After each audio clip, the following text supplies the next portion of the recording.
Hey everyone, welcome to Flavor Talk with the Barbecue Pro Shop Factory team. I'm co-host Brian Neal, aka Mr. Freak of Smoke Freaks Barbecue. And I'm Ann Neal, Ms. Freak, and together we're the tongues and testers behind the flavor guide at Barbecue Pro Shop, the world's first online seasonings decoder and buying guide. And joining us is our flavor partner going all the way back to 2019, Mr. Jeff Belmonte, owner of Barbecue Pro Shop. Hey, Jeff. Hi, everybody. Good evening. And tonight our special guest is our good friend and an amazing human being, Travis Patterson of Flaps 20 Sauces and Rubs. Travis is a Coast Guard veteran, and today we want to give thanks to you and all our veterans for your service. Hey, Travis, how you doing? I'm doing great. Thank you. Thank you all for having me. Thanks so much for joining for us. being here, yeah. And thanks to everyone tuning in, either live right now or on your own time after the fact. We've got a bunch of great topics tonight, but most importantly, a deep dive on marinades and brines and injections, how to use them, when to use them, why to use them, what makes them work. And I know this is a big topic on everyone's mind, especially right now because Thanksgiving is next week. And a bunch of you guys are probably wondering whether or not to brine that bird. So get your questions ready. You're going to learn a ton about the science, theory, practical application of these things we call brines and marinades. So no matter what you're cooking this holiday season, there's a time and a place for this stuff, and we're going to learn all about it. We're also going to learn a lot about Mr. Travis Patterson. So let's start there with a little bit of introduction so folks who don't already know you can start to turn that around. So Travis, where are you in the world and what all are you involved with in the world of barbecue and grilling? Hi, everybody. Again, glad to be here. I'm Travis Patterson, owner of Flaps 20 Sauce and Rub. Just recently, this year, I retired from the Coast Guard after 20 and a half years. Before that, I was actually in retail and food service, I worked in the meat department. So that's where I kind of learned the love of food. And it always stuck with me through the Coast Guard. They found out I knew how to cook, so they started asking me to cook, mess cook, cook breakfast, lunch, dinner. Then I started cooking special catering things for morale days and just any time that they needed a bigger meal, somebody's retirement. I started cooking it, and then I kind of fell in love with barbecue at about 2017. It was a way to have the camaraderie of being in the military, but with a bunch of guys that also enjoyed cooking. And then history was written. Flaps 20 came soon after that, and we just started growing the business. And So now let that me I'm retired, get this straight. You were 28 years in the Coast Guard, is that right? no, I was 20 years, 20 and a I'm half. sorry, 20 20 years in and the a half Coast years in the Guard. Coast So Guard. you Yes. talked a lot about cooking there. Was that your main gig with the Coast Guard, or was that the thing that you got pressed into service to do because you were good at it? No, I was actually by trade. I'm an aviation mechanical or aviation electrical technician. I worked on airplanes. I worked on anything that had a wire to it, anything that had electricity going to it, navigation, radio. I even worked on the engines and wheels and everything on an airplane I worked on. In 2017, when I started my career, actually I loved barbecue and I loved cooking, so I did do a little bit of cooking before I started the aviation gig. But aviation, they found out I knew how to cook. Aviation is kind of a small community, so we only had anywhere from 200 to 400 people at a unit at a time. So it was easy to cook for 250 people. It was just kind of nothing. They had big whole hog cookers that I would borrow and I'd throw butts on, and I'd keep the coals rolling through the night. And everybody would eat pulled pork sandwiches the next day, and it was just something fun. I got an extra day off for it, so why not enjoy it and enjoy the camaraderie and have a good time, and everybody eat good food. That's awesome. So when I think Coast Guard, I'm thinking boats, probably like a lot of people, and hadn't really realized that aviation was as big a part of it as it is. So I'm guessing you never got to cook barbecue on a plane. Did you ever get to ride on the boats at all, or were you just an up in the air guy? No, I did 2 years, and that's when I started mess cooking and kind of cooking for a galley, a 40 people unit. It was very small, so I cooked breakfast, lunch, and dinner for them, and mess cooked while I was a non-rate. I was on a small boat over in Oregon. It was a boat that actually was made to flip over. It was a high surf boat, totally made out of aluminum. It was a nice boat, but when they told me it was built to flip over, I didn't want to have any of that anymore. So I put my name on the aviation list, and 2 years after that, I was in North Carolina going to school, and then in Mobile, where I spent most of my career. So how about a little bit of your cooking roots? How did you get interested in this whole world of outdoor cooking, barbecuing, grilling, and things like that? Really, I did not have an interest in barbecue. We growing up in Pensacola, Florida, we did a lot of fish fries. We went and would crab and would go mullet fishing, and we'd invite everybody over on a Sunday.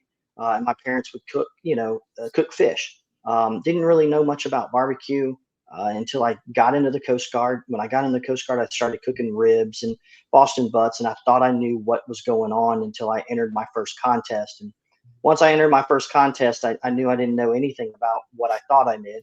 But after I entered it, it was just something fun because everybody would hang out. The military group, we'd have 10, 15 guys, come over to the house. We'd drink beer, play cornhole, and eat barbecue. And it was just something fun. Found a local contest here in right down the road from us, entered it. And that's when I met the rest of the barbecue world and kind of figured, man, this is kind of cool. I like doing this. And one contest turned into two for my first year. I think we did 3 or 4 the next year. And then we jumped in and said, hey, we're gonna ride this out and see where we can take it. And it was a rough couple of years learning, how to build boxes, sauce profiles, all that kind of stuff. I had no idea. Half the people that I know now made rubs and sauces. I didn't know what I didn't know. And it's just been a great learning experience, meeting new people and trying new flavors.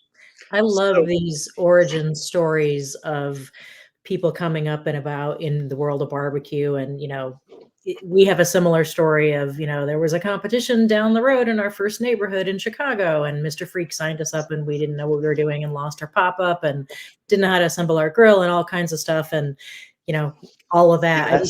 That's exactly it. Yeah, that's exactly like we actually borrowed a whole hog cooker from the base. They had one. I don't know why they had it. They just had one. We had a pop up and a whole hog pull behind trailer, or cooker. We show up at this event, and me and 6 guys in the Coast Guard. The first thing we saw was a bar next door, so we ran to the bar. About 3 o'clock in the morning, one of my buddies was like, "Hey man, we don't even have the pit lit. Like, what are we gonna do?" So we ran back over and threw everything on. We actually ended up getting second place, People's Choice, but I think that's because people felt sorry for us. But and then again, it was a great start to a wonderful time that we've had the last since 2017 in the world of cooking. The hook was set. The hook was set. I get it. So Ann and I have been in the competition game for quite a while, about 8 years. But what I think is really interesting about you, Travis, is that you started out with a taste for competition barbecue, and now you've really kind of grown into you're a real inspiration and mentor to a lot of people in the backyard world who are just trying to figure out how to make the best food they can make at home. And I'm just curious about that transition, or how those two things connect, and how you got involved with that. You had a visitor. I think I've always been one. We always had mentors growing up, or going through the Coast Guard and going through, the military life. You always have the mentors. You always have those people that you look up to, and you always work with ones or work around ones that you don't want to be like.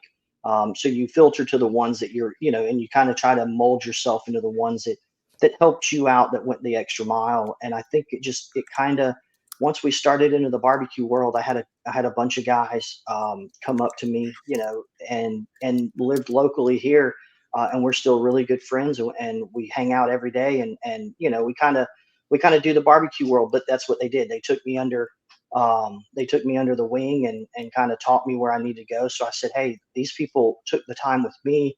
I need to take the time with everybody else. And it's been an incredible ride, and somewhat mind blowing, because I still don't think I know everything. I think I'm really eager to learn more. And I just try to tell people when they ask me a question, I take the time and answer. And if I don't know it, I'm going to find you the answer and I'll get back to you with it. And it's just, I think it helps the barbecue family and the barbecue world go round. So Travis, speaking of questions and answers, I've got a question that you, I think, mentioned that from time to time you've been asked about the Flaps 20 name and what that references and what that means. So why don't you tell folks that are joining what's Flaps 20 all about as a brand and as a name? Flaps 20 is not the flaps of a chicken. It has nothing to do with cooking at all.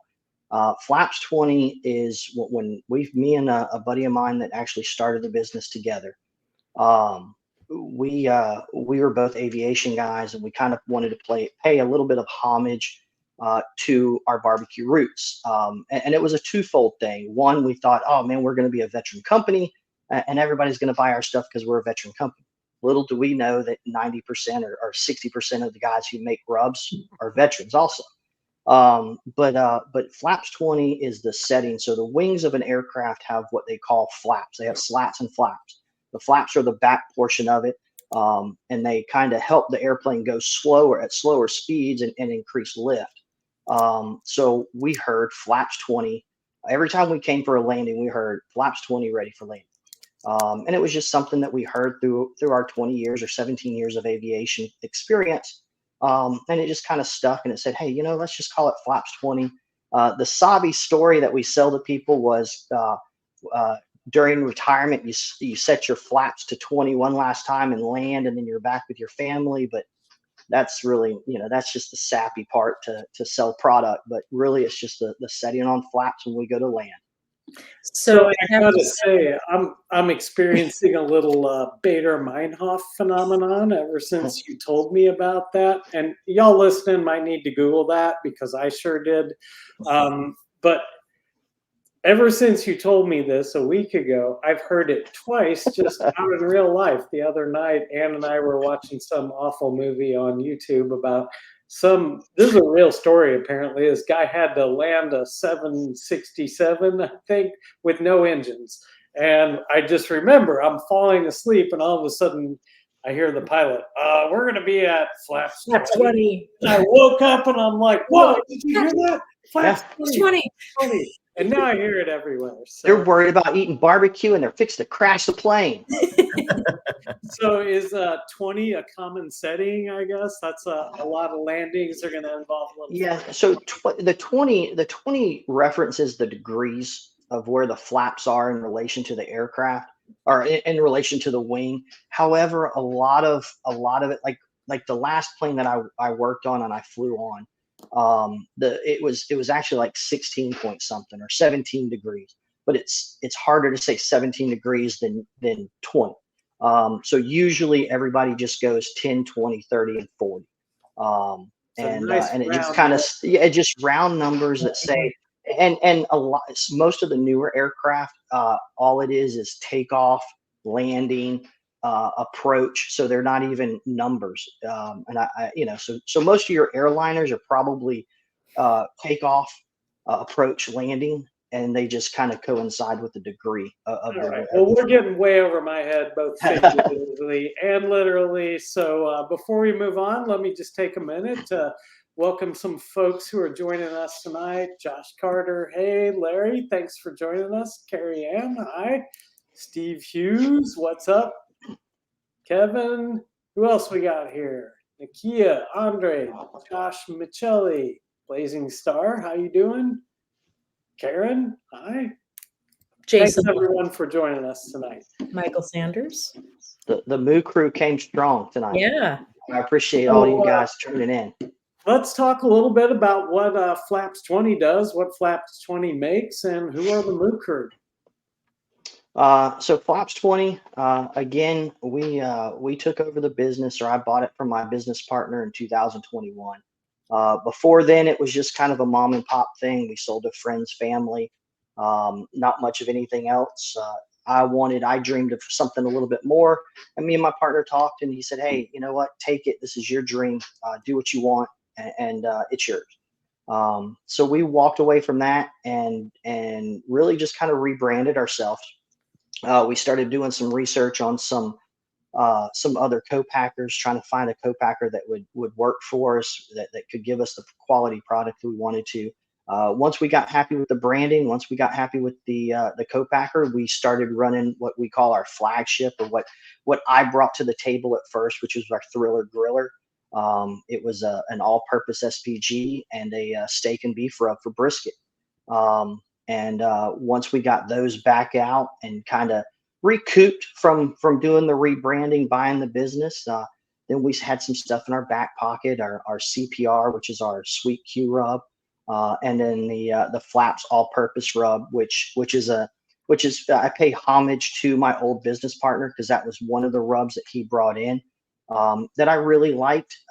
And working with our co-packer, they actually came up with it almost spot on with the ingredient label. I mean, with the ingredients that we had, our flavor profile. Some of those times you send it to a co-packer, it kind of changes a little bit with just the different ingredients they use. But they came on and it was spot on. So we went ahead and launched that, and then we ran the 4 rubs for a while, and then we became needing a marinade. We kind of ran ourselves into a wall with trying to find a marinade that would work for us. And we said, hey, why don't we just develop one?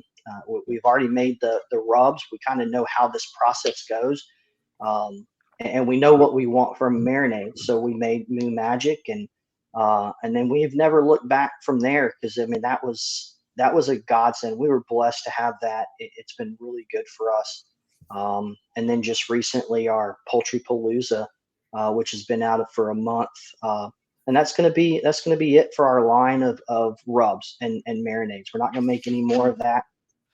We don't need to make it. We're not trying to corner the market on anything. We're not trying to take shelf spots from anybody. We just put out product that we thought was could complement the things that were out there. We didn't put in. Oh, sorry, go ahead, Travis. Who are your products aimed at? Like, what part of the market are you trying to reach? Out there in the world, there's 340 million people in the country. Who needs Flaps 20? Well, at first, like I said, we were really looking with the name. We were looking for, the aviation military type to support an aviation veteran-owned company.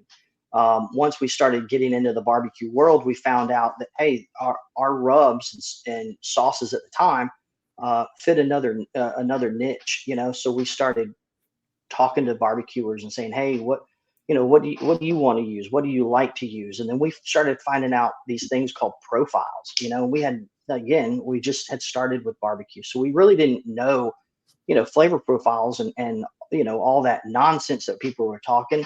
And then we started learning more and more and picking up more. And then we said, hey, you know what?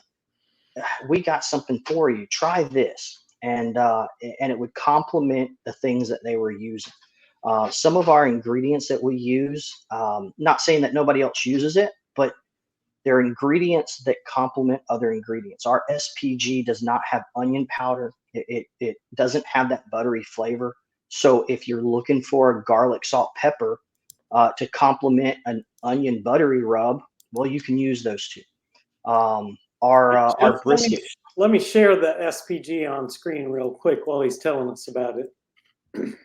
And then we went one further with the SPG as well, and we added fermented rice, which gives an umami type flavoring. It's kind of like a black garlic, without giving you a strong black garlic flavor. So we said, hey, that would complement people that are trying to use other stuff that may not want too much salt, because it doesn't have, it's not too salty.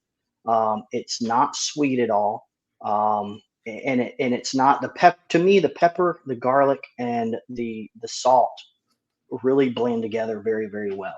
So you can use it along with other SPGs even. And I don't think you could overpower it. So our brisket rub has smoked maple powder.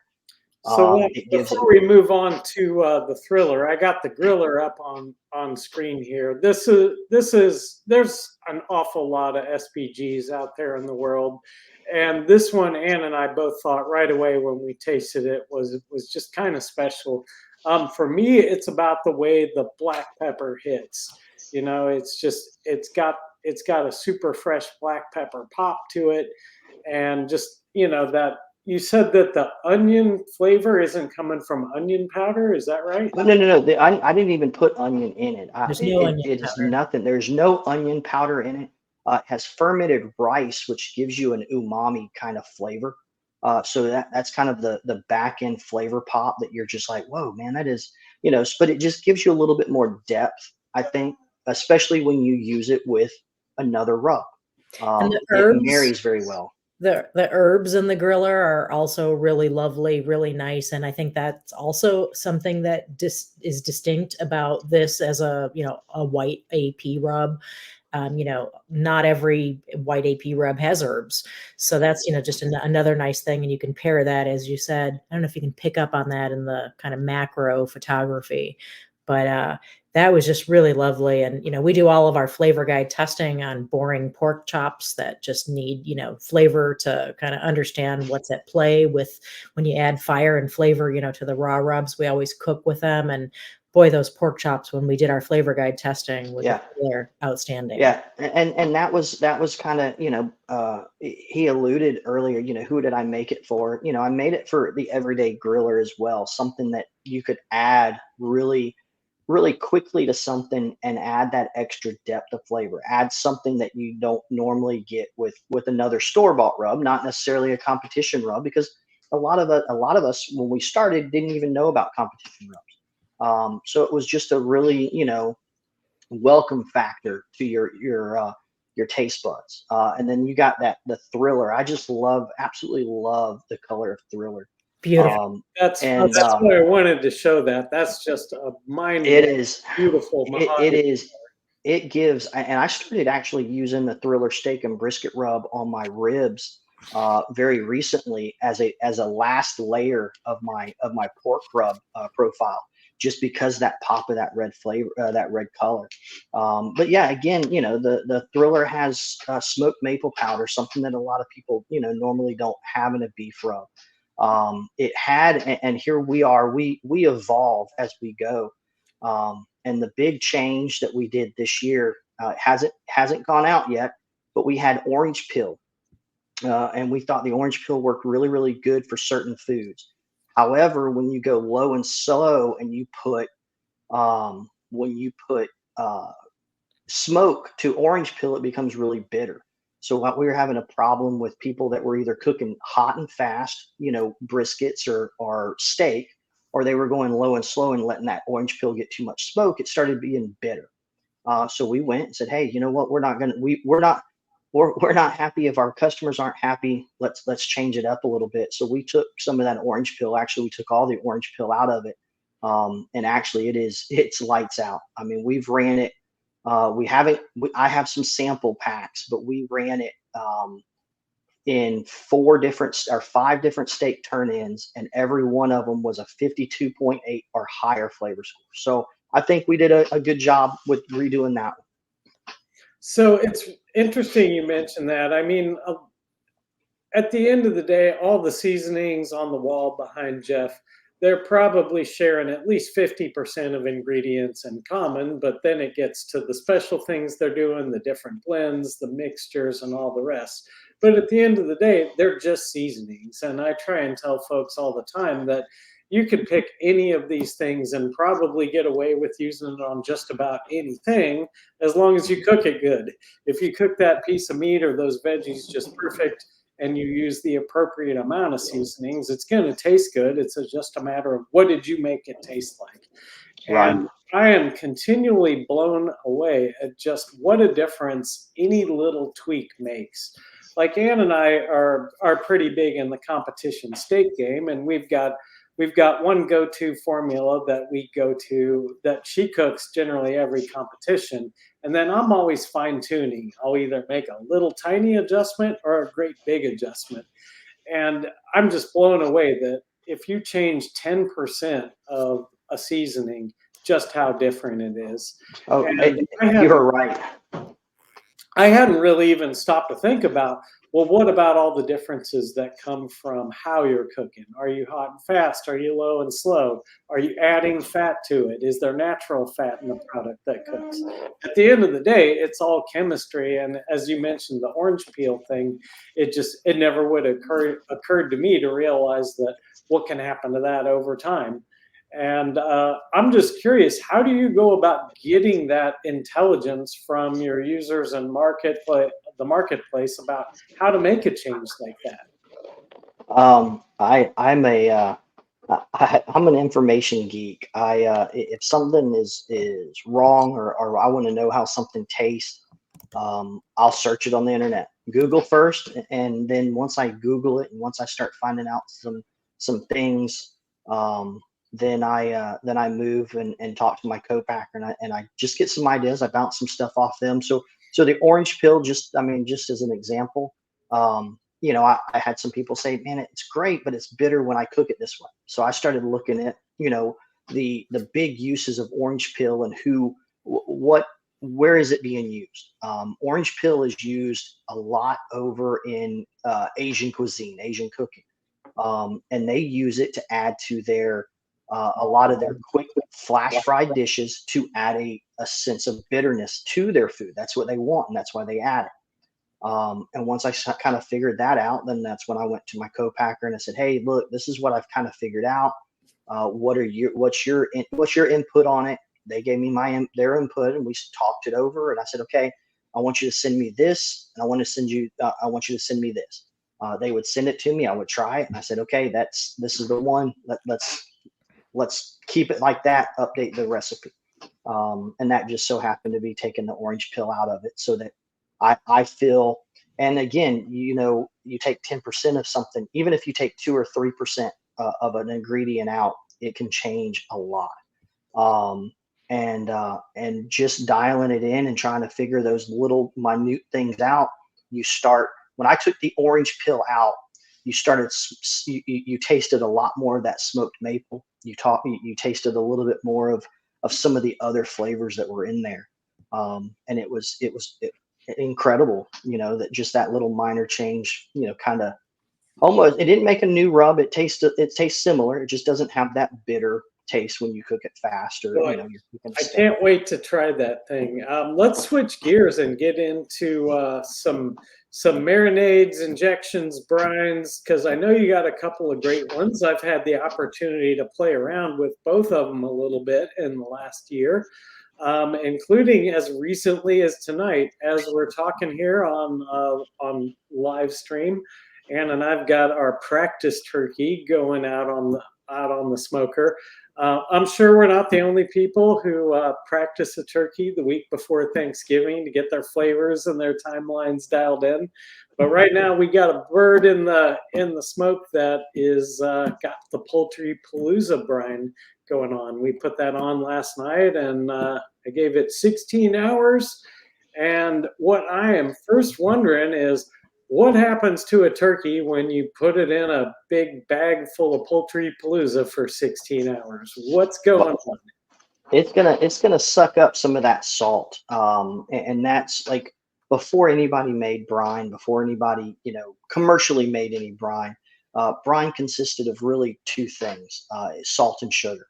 And then through the evolution and people using fresh herbs, and people started putting thyme in it, and really the thyme, the other kind of herbs that you put in there are very they were more of your sensory organs, where you smelt it before you tasted it, but it imparted some flavor into the skin. But really the magic was happening with the salt and sugar. Salt actually can penetrate the skin, soak and absorb into the meat muscles and the fibers, and it and with salt it also brings moisture. So it would suck it in there, and it just makes it for a really flavorful bird. a really juicy bird from the inside out. And then, once everybody figured out, hey, we can, put sugar and salt and mix it up and then sell it commercially, then you don't see as many people these days, adding the time, because the commercially bought ones already have some time. They already have some of those herbs in there. And yeah, it just sucks it in. Now, what people don't realize is a lot of their birds, they have to kind of watch out, because you can only saturate a piece of meat so much, and then it won't take it anymore. Yeah, so did I already ruin it? I was 16 hours on No, 16 hours is good. But what a lot of people don't understand, and this goes with pork too, people that inject pork, people that inject tenderloins, people that inject some chickens and other poultry products. Some of those have 10%, and you read on the label and they say, up to 10%, or up to a certain percent of sodium, or some kind of simple brine before they even leave the factory. A lot of frozen turkeys have some type of brine in them. Yeah. So you just got to be careful with your mix ratios. That's the only thing. I wouldn't worry about it oversaturating it, but I would worry about if you get a turkey that's 10% just salt brine, and then you're adding a full strength brine to that, and you're letting it sit for 24 hours. Make sure you know what kind of meat you're buying. And a lot of people that talk about pork, oh, my pork is really salty. Well, what'd you do? Oh, I injected it. However, that pork loin already had, some kind of flavoring already pumped in it, or already had some kind of saline solution that it was brined in prior to you buying it. You just got to kind of watch those things. So I think that's a really good point for everybody who's tuned in tonight, trying to figure out some turkey tips and how to end up with the perfect bird. When people ask me, like, what should I do with my turkey? There's always two things I want to know right off the bat. And one is, what kind of turkey are you cooking? And that really speaks to what you're talking about. Did it come in a bag full of salt water already? Or is this, a fresh turkey? Was it frozen? All of those things matter. And then the other thing I want to know is, how are you cooking it? Because if you're deep frying it or cooking it in a smoker low and slow, those are two totally different things. Right. And I'd love to know your philosophy on when is a brine for turkey most important? Like, when is that going to benefit you the most? The most. I actually think brining a turkey is the most beneficial thing that you can do. If you don't want to inject, don't inject. A lot of the injection will actually, because you're sticking a hole into a bird, you're pumping it full of juice, and therefore you're going to do one of two things. Some of it during the heating process, the bird shrinks, or the breast, or the legs, or the thighs, they shrink up. Some of that juice is going to come out. Another thing, though, and a lot of people don't realize, is when you inject it, if you hit a pocket or in between two pieces of breast meat, and maybe there's a pocket of fat, that injection can sit there. And if it doesn't heat enough to liquefy again, once it starts cooking, it'll stay in that pocket, and it'll just congeal, and it'll make this thick, almost like a jelly, almost like a injection jelly. So when you cut it, instead of it being clear, nice, natural looking juices, it'll be yellow. Or so you just got to be careful with injecting. Brining, not so much. You can leave it in there for 12, 16, 24 hours. Again, it's only going to take as much salt as it will take, or as much moisture and flavor as it's going to take, and it won't take any more.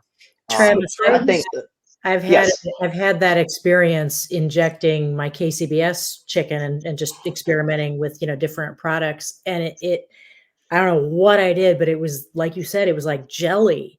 It was maybe a bit thinner than Jello, but just thick and gloopy, and just not at all, right. So thank you for your product. And that, I mean, and a lot of people, if you use a butter, and what I try to do is if I'm going to brine and I'm going to inject, I try to use a lesser flavorful brine, just in case that happens, because the more flavor you put in with your brine, the thicker it's going to be. If you just have salt, or if you just use chicken stock's probably not going to congeal. But if you put in a heavier brine that has a lot of other ingredients and it doesn't, it mixes well, but once you got to think, this stuff's just going to sit in the bird for a couple hours before it reaches or before you put it on a grill. So it's gonna, some of that moisture is going to come out and it's going to start getting thicker. So you just got to think, that's where I would think the cooking process is going to matter. If you're cooking at 225, it's going to sit at a lower temp for longer, so more chance for it to congeal. But if you're going to fry it, it's going to be fried a little bit quicker. So let's talk just some terminology differences here between, so there's a lot of terms going around. We got injection, marinade, and brine. Are those three different processes for the same thing chemical-wise, or are these three different chemical processes? What does it all mean? All right, three different things. Injection, and you can use a multitude of products for an injection, from straight up some of that Creole butter to a watered down brine mixture, to an actual injection mixture. A lot of those injections have what we call phosphates in it. Phosphates kind of hold on to some liquid and hold on to some moisture. You take those and use a needle and actually put it into your meat, be it a brisket, be it chicken, be it a turkey.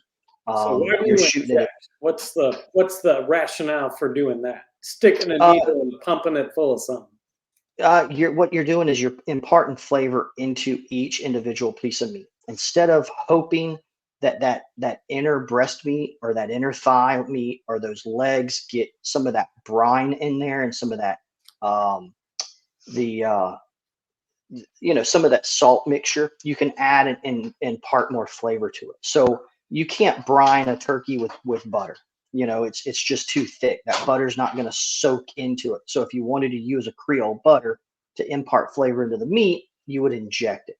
So you're going to put different flavors into the meat, to where each individual meat, it's almost like taking a salt shaker and just pulling back the layers of the meat and adding a little bit of salt or a little bit of seasoning. You just put it in there with the needle.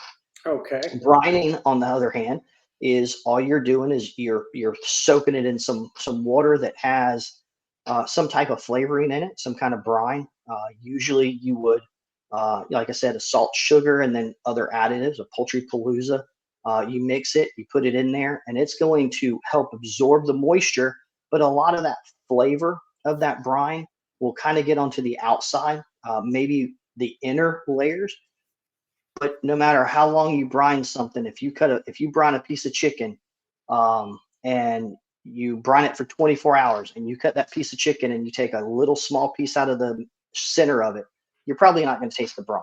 But on the outside of it, it's going to kind of it's going to be a juicy piece of chicken. You're just not going to get a lot of flavor right there in the middle, where you can put that needle in that middle, pump it up with flavor, and then the middle has flavor. So one of the things I've noticed with brining poultry in particular is it makes it a little more forgiving in terms of how you're cooking it. So for example, over the weekend we were cooking chicken wings, and we also brined those in the poultry palooza. Much less time. They were only in the brine for maybe 3 hours tops.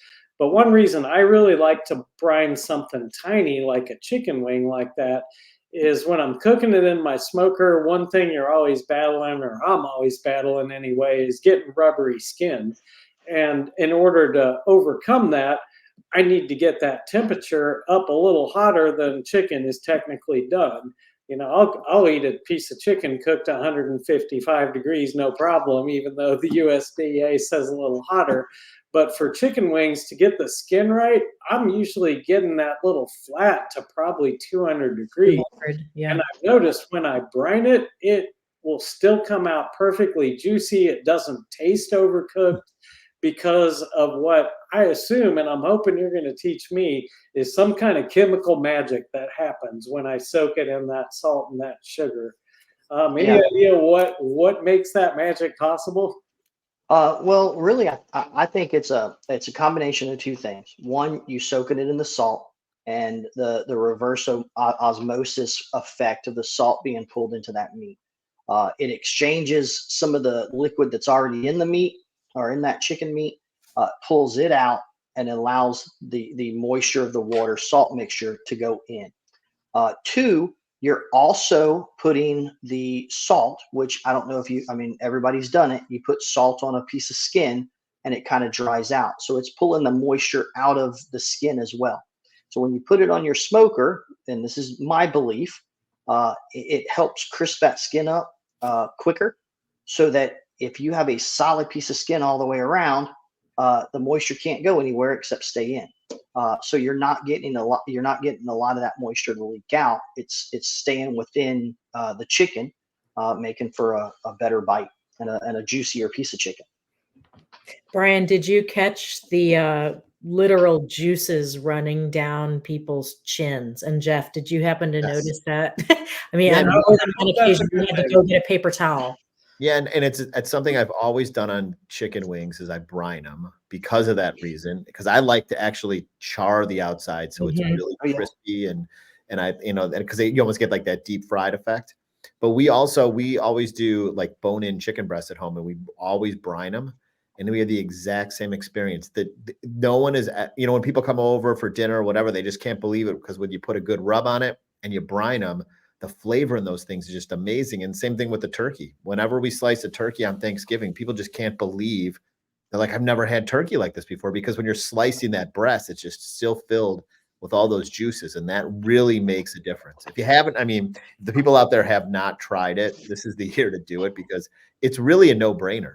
It's not that hard to do. Do it, folks. Yeah. So Travis, how are you going to do your turkey next week? Are you on the hook to cook one, or is someone else taking care of that? Yeah, Travis might not be doing a turkey. What are your plans?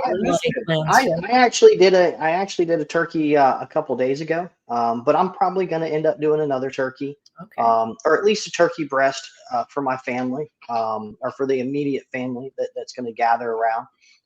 And I'm just gonna do a very simple. I'm gonna brine it, of course, with some poultry palooza. Got to. What's the ratio you like to use with that? How do you like to mix it up? Is it water? Is it chicken broth? What's your process? I use water. And the brine is we're on the right track, man. That's what we did. And I'll tell you, you can use anything you want. You can use apple juice. You can use any liquid. Kevin tonight used apple juice. I'm waiting to see how, if he texts me after the show and tells me how that goes. But you can use really anything. My thing is, depending on how you mix it. If you mix it too strong, it's going to be salty already, of course. And then you add a salty chicken broth to it, or a chicken stock to it, you're gonna get mad, and you may never use my product again because you say it's too salty. So I always recommend going water first. You can always add or subtract the product. You just cannot always take away the salt if you use something that's salty to mix. Yeah, now, that's great. That's great advice. And brine and stock is all well. I mean, use it. Maybe just dial back on the brine. But I mix for KCBS. I usually mix 3 tablespoons to 16 ounces of water, and that's just for soaking legs. This weekend, or when I did mine, I did I think a 1/4 cup and 2 teaspoons with it to mix 32 ounces, or it comes up, the equation comes up to 3/4 of a cup to 64 ounces, and all that's found on the website and I'll share it with Jeff so he can put it up as well. And those are 3 ratios that I see people using it. If you're going to do a turkey, you probably need 64 ounces. If you're going to do a chicken, you might need the 32. And if you're just doing legs and thighs for a competition, you may only need the 16 to 20 ounce. So one thing that I think really stands out about Poultry Palooza versus, just a traditional brine, which is basically sugar and salt, like you said. I mean, definitely salt. That's what brine means, right? Brine is salt. Yep. And then there's often sugar in it and maybe herbs and other stuff. This Poultry Palooza, it actually tastes good. If you stick your finger in the bag and stick it on your tongue, you're not going to come away going, oh, that's really awfully salty or anything like that. It actually tastes like a product you could put on food and cook and eat. Yeah. Actually, what's really funny is I did that too. I stuck it to my tongue and I was like, man, what would be good? And we actually added like a 1/4 cup to a little thing of flour and like a teaspoon of cornstarch, and we mixed it up and we made a chicken batter kind of out of it, just to have that kind of flavor. And then I was thinking, if I add, and again, I'm just a guy, I do a lot of internet searches. I'm trying to figure out how much cayenne pepper I need to put with it so that I can do a crawfish boil. Because I think it has everything else in there that a boil would need, like a shrimp boil. It just doesn't. It needs some spice. So I'm trying to figure out the ratio, and when I find it, I'll let everybody know. Hey, add a quarter. Add a quarter cup of cayenne with this much, and boil some shrimp with it, because I think that would be good as well. Yeah. So you can. I mean, it looks to me like it's a lot of the same stuff that's in a lot of different other kind of seasonings. It's just at a different consistency that's made to dissolve into water and be used as a brine. I'm curious about the salt that's in there. Is it a special kind of salt or regular table salt, or what do you use in there? No, it's just a regular table salt. We didn't go. There's a thing that we learned when we first started doing the co-packing and learning how to do seasonings. And there's certain things that you spend money on, and there's certain things that you don't spend money on when you're talking about seasonings. And there's also things where if you take table salt, and table salt tastes totally different than any other variation of salt. If you use a coarser sea salt, some of those don't blend as well. So if you take a larger chunk of a coarse sea salt, you add it to water, or you add table salt, the table salt's going to dissolve faster. There's less surface area, and it's just going to, so some of the things play well with our seasoning rubs where we use a coarser salt, because it has the time to melt into the meat. It has time to actually, penetrate. And then you want stuff that quickly dissolves. And, in the brine, we just wanted something to quickly dissolve, something that was smaller particles that could penetrate the meat quicker than having somebody say, hey, this is kind of gritty, or, there's a little bit of grit after you mix it. Mm-hmm. Gotcha. Okay. Well, I will give just a tip to folks listening. If you're trying to make your own brine at home, the classic recipe is a cup of salt to a gallon of water and a cup of sugar. You don't want to use a cup of table salt for that one, because I've tried it and it came out incredibly too salty. Now with the Poultry Palooza, Travis, I did mix a cup of it to a gallon of water, but there's a whole lot of stuff besides the table salt in there. Yes. What all else is in that bag besides the salt? I know you said sugar. What else is in there? There's a little bit of sugar. There's garlic. There's some herbs that all play well to the classic, that classic aroma portion of, because a lot of times people, you eat with your eyes. You smell something, you think it's going to be good before it's good because it smells good. So a lot of those aromatics are in there that kind of impart some flavor and some really good aromatics into that meat, into the poultry, into your chicken or your turkey, however. But it's just, to me, I think the simplicity of it is where it works. Because again, like I talked in the beginning of the episode, I want stuff to play well with each other. We're all on this big playground we call barbecue, and there's enough room for everybody to play. We just got to figure out how it works. And if you make a great product that plays well, hopefully more people will pick it up, and more people will enjoy great food.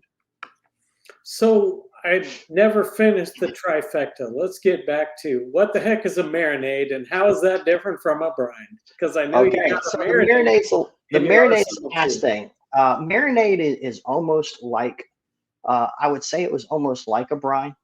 Usually, depending on what it is, because there are some marinades that are very high in salt and sodium content, and then there's some that aren't. Usually you marinate a chicken breast, you don't brine it. Usually you marinate a steak, you don't brine a steak. And all that's doing is imparting some flavor, not necessarily pushing moisture in. You're putting moisture on, on the outside. But a lot of your brine and a lot of your marinades, or some of the marinades that we know, also have some tenderizer in it. So it's also going to, for your beef products or your red meat products, some of your pork products, it's going to tenderize that meat as well. It's going to impart a lot of flavor on the outside. It's going to give it a good flavor, but it's also going to help tenderize stuff. So you wouldn't necessarily, I guess a brine, you could call a brine a marinade. I guess you could say that you're marinating, but the sense of it having extra salt in it to penetrate the meat and put moisture in there, kind of makes it a brine. If you just want flavor, it's more of a marinade. All right. And I got to say, when I first was exposed to the concept of like a marinade or a brine, it wasn't like now where you can go to Barbecue Pro Shop and you've got 400 different ones to choose from. It was a bottle of Wishbone Italian seasoning if mom was looking for a marinade, and if she was looking for a brine, actually, I'm going to guess that wasn't even in her vocabulary. So we were putting marinades on tough pieces of meat. But nowadays, food. I mean, I'm Gen X, so I've been around a while. The whole world of food has changed so much in my lifetime in the United States. And growing up, the fancy restaurant in town was either Italian or basically nothing. So, and nowadays, it doesn't matter what town you're in, if it's any size, there's all kinds of options and all kinds of new flavors. And I think it's really cool how that spilled over into the home cooking world. And we're all playing with things our moms or our grandmas maybe never thought of, or we're using it in different ways. So let's talk a little bit about your marinade product, Moo Magic, which is quite a bit different than the Poultry Palooza. What's that for, and how is that used out in the world? Well, it is for red meat. That's when we came up and kind of developed it. We were looking, looking for a product. We needed a product. What we had on the market at the time was great stuff. They discontinued making the one that we used, and we just couldn't get it dialed in. So we made, we kind of figured out Moo Magic and ran with it. This was for competition that you were trying. Yes, this was for competition. My wife back in 2001, she really wanted to cook steak. She watched me cook barbecue for so long. She said, "Hey, I want to cook steak. I want to do this, and I kind of want to do it by myself." And we just showed me the ropes, kind of just point me in the right direction. So I point her in the right direction. I'd set up everything. I'd let her cook, and she was doing really good. And then, like I said, they discontinued the marinade that she used. She tried to use a couple more, and we just couldn't find anything to fill that gap. And me and her had the discussion. Hey, we own a seasoning company. It can't be too hard to do this. And I'll tell you, it was hard. It's not a seasoning. It's something totally different, because you got to worry about two parts of it. You got to worry about the flavoring, which would be the seasoning part, but then you also got to worry about the tenderization and how it tenderizes and what you're going to use for tenderizer. But we put a bunch of stuff together and it worked out, and she started hitting again. And that first year, she got tied for 4th in the SCA. So we're like, hey, this is kind of cool. I think we got a good product. What's the R&D like to get to that point? I mean, I'm looking at the list of ingredients on Moo Magic, and the combinations of ratios and amounts are already basically infinite. So how do you dial it in to where you go, okay, this is what we're going to use? You start with a base, and then you just get a ton of samples, and each sample is a little bit different.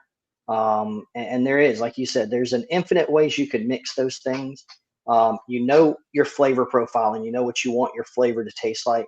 So you work on that first. You get that dialed in, and you get a couple samples back. You try it. You go, oh, this is too smoky. This is too salty. This is too peppery.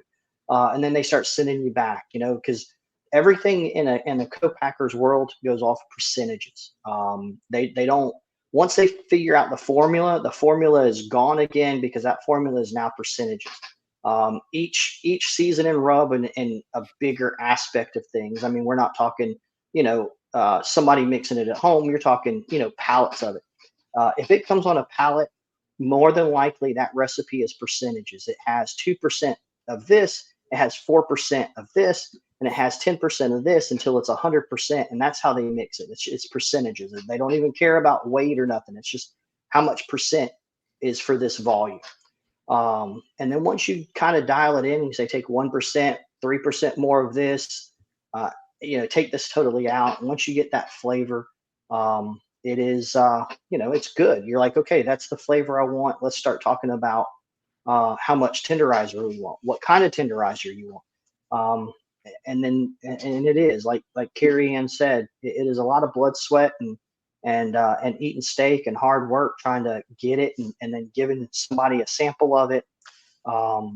They come back, they give you the feedback. Hey, the flavor was great, but it didn't tenderize. Then you give somebody else, some, hey, it over tenderized. Hey, and then you just kind of, is it because the product did it, or is because the method, or do we need to work on the method? So we ended up having a really good product. And then again, me being the Google geek that I am, and love food science and all those kind of things, I started researching, bromelain and beef broth and beef stock and pH and temperatures. And then we kind of got, where we are now, that, if somebody says something to me or asks me a question, I pretty much can hone it in on what's going on.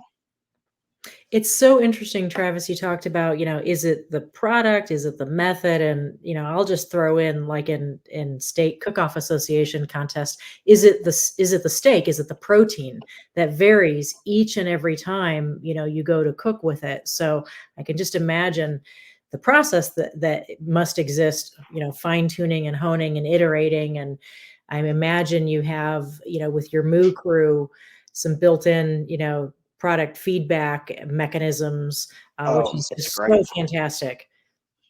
It is. And we started that early last year. We kind of got it from a friend of ours, Will Collier.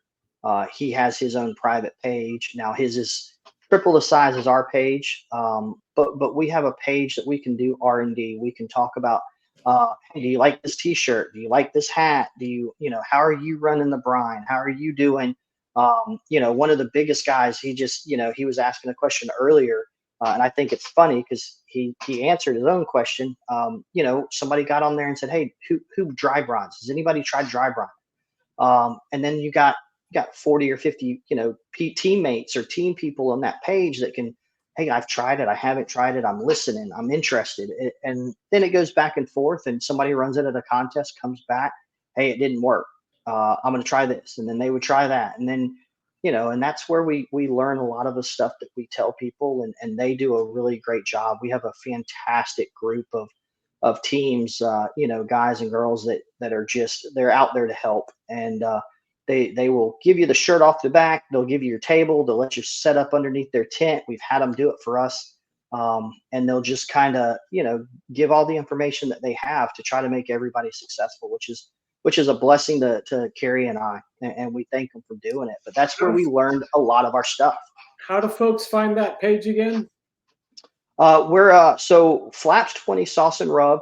We share, once we do all the R&D on our Moo Crew page, which is our private page. We share all the information from that page and put it on the Flaps 20 Sauce and Rub Facebook page. So anything and any question that anybody has, if they put it on that Flaps 20 Sauce and Rub page and I don't know the answer, I said I'd find it. I go back to the Moo Crew page and I say, hey, who's done this? So the apple juice with the Moo Magic, that was off the Moo Crew page. Somebody said, hey, have you ever tried pork?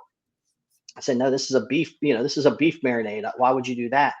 I have a KCBS team that runs it exclusively on pork. And I don't think they finished outside the top 5 in the last 3 months that they cooked KCBS where they're from. And they run it on pork, but that was an apple juice thing that I learned from the Moo Crew page, so I kind of shared it with everybody on our business page. And this is one of the things I really love about your brand is just the ability to access you and your community and learn specific, tips, tricks, and things about how to use your products and really how to cook more broadly.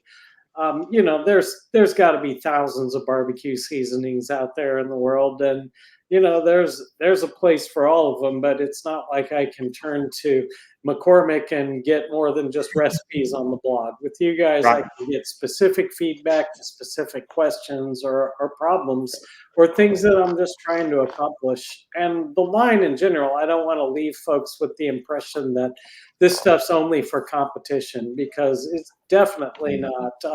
The CPR rub, that is one of my personal favorites for just if I'm cooking a rack of ribs at home. To me, that's a great balanced rib rub that I can use all by itself. It's always tempting for me to want to put 3-4 layers of stuff on everything just from my competition background. But with the flavor guide stuff that Ann and I do, we're kind of forced into doing one thing at a time so we can see exactly what that tastes like. But man, that's a killer pork rub. It'll hold its own. CPR on salmon. Yep. I remember when you cooked it. Yeah. And that's what I like. And that is, so I make competition quality rubs for the backyard. I want, and that's why I started the page.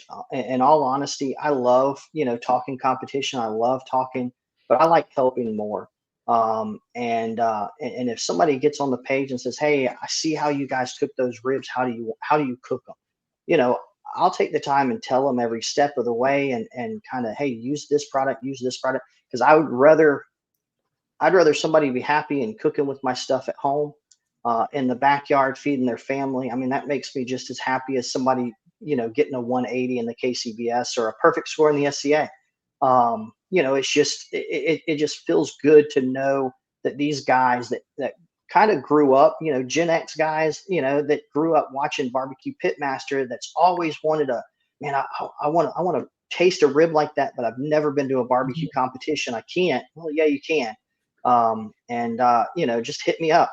I'll walk you through it any day, or, I got friends that will do it too. And at least get that experience to where you don't have to go to Chili's and Applebee's all the time to get your food. You're cooking better stuff than they are, in your gas grill on the back patio with your friends. Yeah, and I try and tell people all the time, it's surprised me at just how quickly that progression is to becoming a great backyard cook if you really focus on it.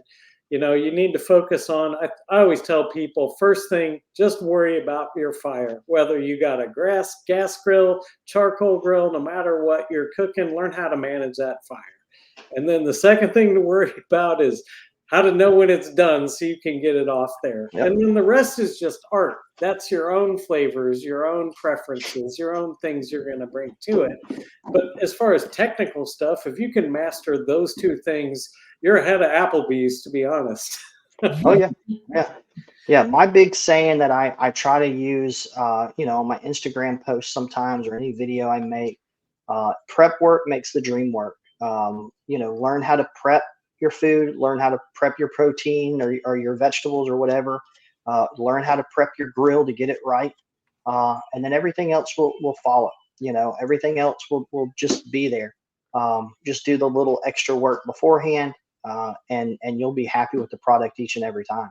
You are so right, Travis. I have got to have everything in its place at home, at a competition, wherever. And once I have, all my stuff laid out, my mind is in a better place to focus and have fun and, bring the love and joy, out of cooking. So thank you. So for everyone tuned in tonight, thank you so much for joining us tonight. I hope you've been following along in the comments, because there's some really great tips in there.